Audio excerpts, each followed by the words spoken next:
to the fourth episode of Punarmilan, an SDMIMD Alumni Podcast Series, a brand new initiative where we bring our alumni to the campus and interview them.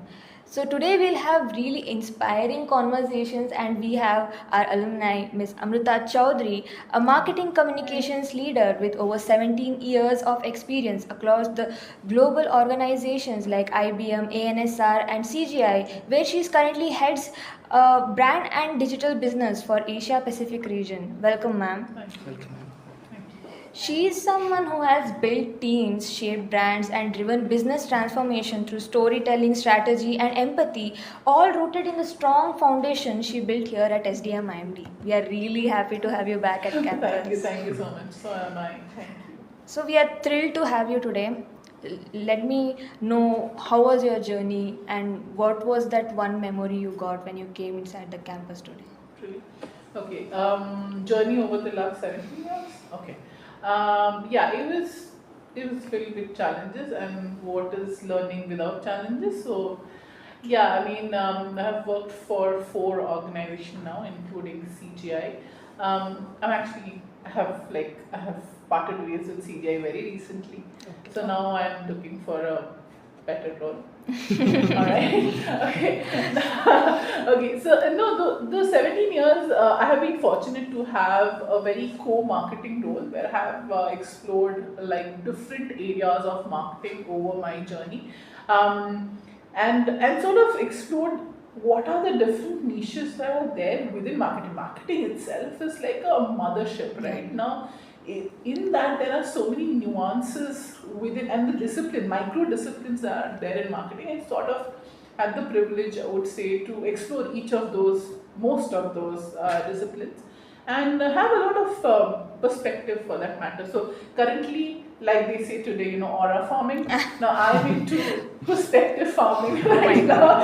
So I'm like gathering more and more perspective, and I'm sure every time I speak to any of my juniors, I get to learn so much more about things, newer, fresher perspective, as they call it in the industry, right? Yeah. So, ma'am, you had your specialization as HR and marketing. So, how did having HR as a specialization help you? Oh my! Thank you for asking that question. Okay, so marketing was my major. HR was my minor at that time. To be very honest, guys, I was thinking that I anyways want to do marketing, but I have to substitute it with some other credits. So let's just go with HR. But I think that came as a boon for me, because when you're working in any industry, in any organization, you are not working with machineries only. Of course, machineries are there, technology is there, but primarily you have to move with people. You're working with people, you are working adjacent to them, you're working in a team with them. So it's very essential to understand how you bond with the other people and how you get the best out of everyone. Know this, that whenever you're working in a team, you are there because you come with some specialization. Similarly, because you come with some specialities, that doesn't mean that somebody else who's there in the team and does not have your specialities is there for no reason. They are also there because they are specialists in their thing, and you need to understand what's the importance of each of your role in that team. And when a team comes together, you always leverage each one's best to sort of give the best solution to why, for which you have come together as a team. Yeah. I guess what was that mindset when you took marketing? Because I've always heard that marketing is not made for women.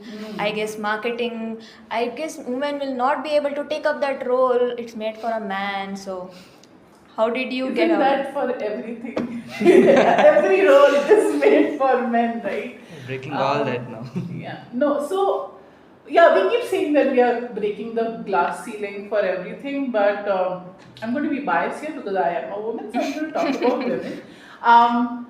But I somehow feel that women have deeper perspective. Today, and I don't want to pinpoint, but today if I interview a boy, a male and a female with similar backgrounds, and we ask them same questions, a perspective that I will get from a woman and it's purely my understanding, please, there's no bias here.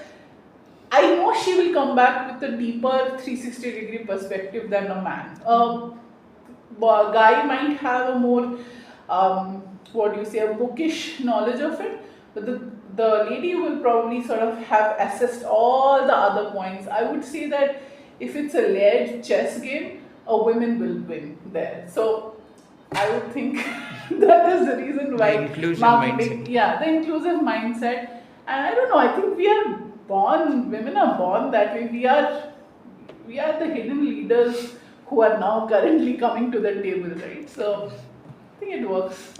It's not just marketing at any field.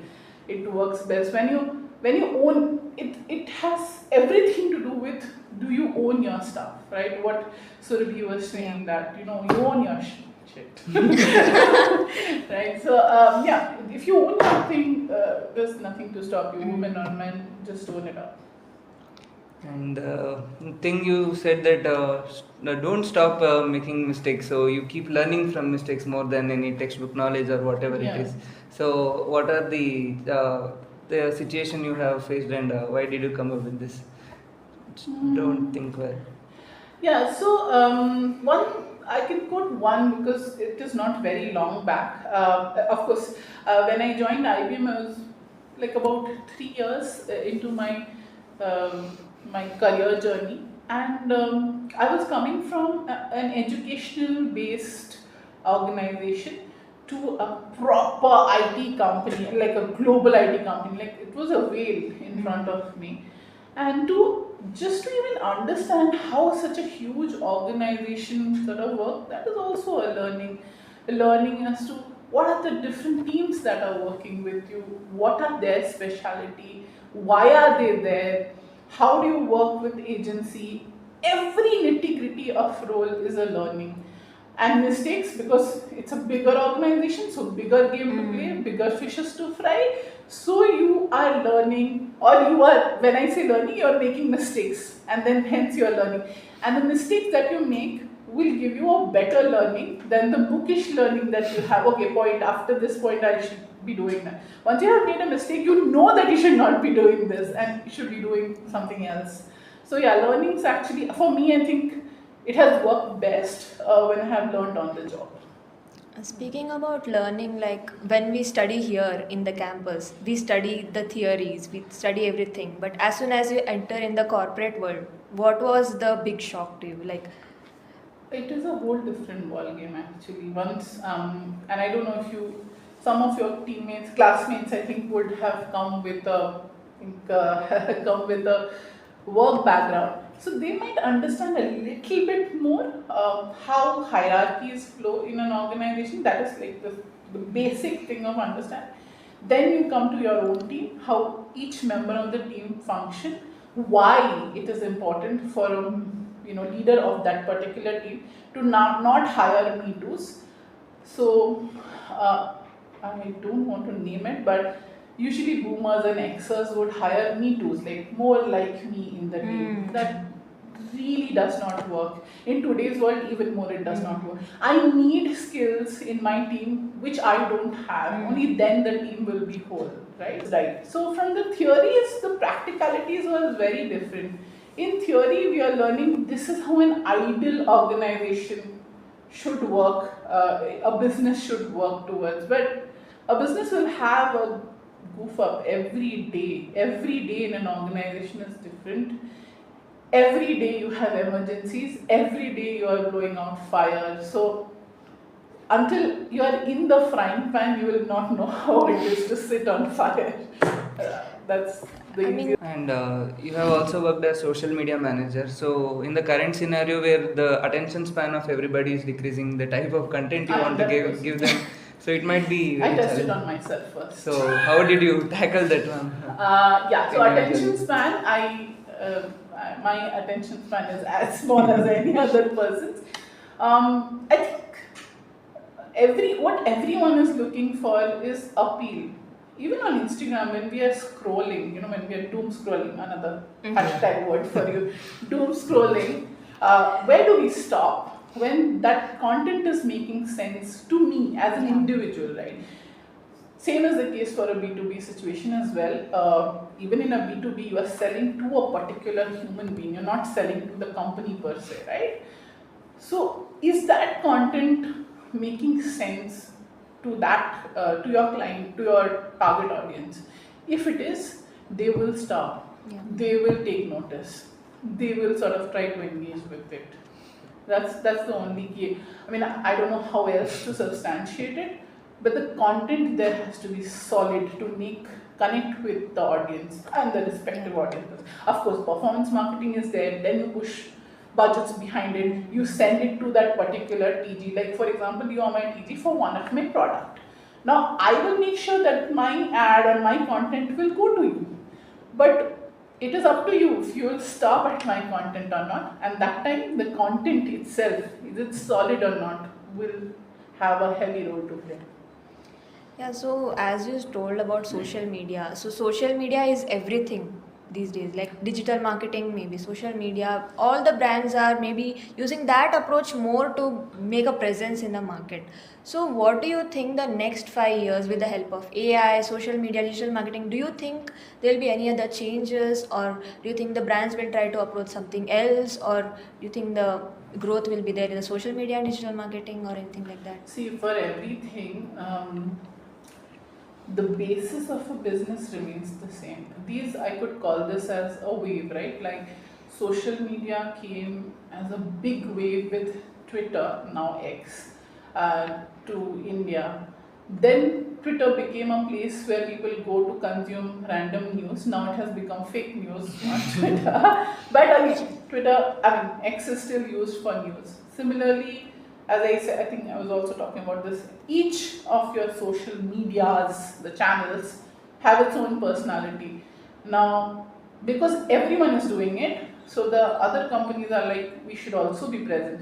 Without knowing the nitty-gritties of why should we be present on those platforms. So I did quote an example of Apple, saying that they are present on X, but they have no content on X, and they have a follower of 9.9. Is there any explanation for that? There isn't. They just want to, basically, an organization need to understand, where do I want to play? Do I want to play myself as a very humble brand, as a personality? Do I want to play as a best kept secret, or do I want to be like a flamboyant brand who is there to solve all your problems? So as a business, you have to nail your USP. First of all, your product, then your USP, and then anything. Once those basics are nailed, you can place any strategy on there. You can place performance marketing strategy. You can place your social media strategy, digital marketing strategy over and above it. Again, digital marketing includes social media, so digital marketing strategy, performance marketing strategy, or even just corporate marketing for that matter. But your basis should be first set up, right? You can't build a building if your ground level is not stable. And when it comes to B2B market, as even ma'am said, Surabhi ma'am, that the consistency we need to keep with the clients for 1.5 years or 2 years. So how and we should be very resilient. So we should be. So how does that work? So for the 1.5, 2 years, you don't know what is going to happen, the end result of it, but still you should continue, keep going with it. So Surabhi quoted a sample of one client, right? Like that in a CRM, you have a clientele list of, or a possible clientele list of say a 500,000. Again, in that clientele list also, you'll have segmentations like smaller client, less than 1 crore client. I mean, perspective 1 crore, 1 crore to 5 crore client. Then again, bigger client. Based on the risk, the money you will make from that set, you will invest your time, efforts behind those sets. The CRM, when you get to it, you will know how a funnel works. But today, just know this: the amount of effort and time a company will spend behind developing those prospective clientele is based on how much prospective money you're planning to, or probably you're hoping to get from that set of clientele. That's all you need to know for now. But if you get more into CRM, it's like a whole different ballgame. But in this market, what would you advise to us, like our students? Like when we are taking maybe marketing or HR, what is that one advice you want to give when we are entering into the professional world? Find out, and I think I also mentioned it there, find out what interests you. The thing that interests you may be a little niche into your, say, an HR zone, also it must be niche, but that interests you. So maybe develop a little more on that. Other people will be there to say, "Arey, take sales, it'll be easier, you'll make more money in time." But for you, I mean, later in life, you will realize it is getting more money important, is hustling more important, and can I do both by being happy in what I am doing? So that trade-off has to be found by you. But for now, definitely pursue your passion. Whichever niche is your passion, pursue that with all your heart. Because if you are doing something without your heart in it, no, you'll anyway do a half-hearted effort in that. So that really does not pay off later. Lastly, what is that one core memory you got as soon as you entered the campus that, oh, I'm here again? I actually was proud to be back as somebody about, I would say about 20 years. 2005 is when I joined, and 20 years after I'm on the other side of the diet. Yeah, it was surreal. I loved it. Anything that you remembered as soon as you entered the campus? That we used to walk a lot. Oh. Whenever we are stressed in the night, we have a lot of nighttime project submission group coming together to do the projects. Like, okay, let's wake ourselves up and walk a lot. No, but it was really fun coming here. Thank you so much. Thank you for giving this opportunity. And thank you for this podcast. Yeah, that brings us to the end of this today's episode. A big thank you, ma'am, for coming and joining us in this podcast. It's like really new initiative which we have taken, and we are really happy to have you as a guest. Hope When we get insights from our own alumni, so we are able to connect to it. Yeah, for sure. and Thank to you our so much. listeners, thank you for tuning in. See you in the next episode. Thank you. Thank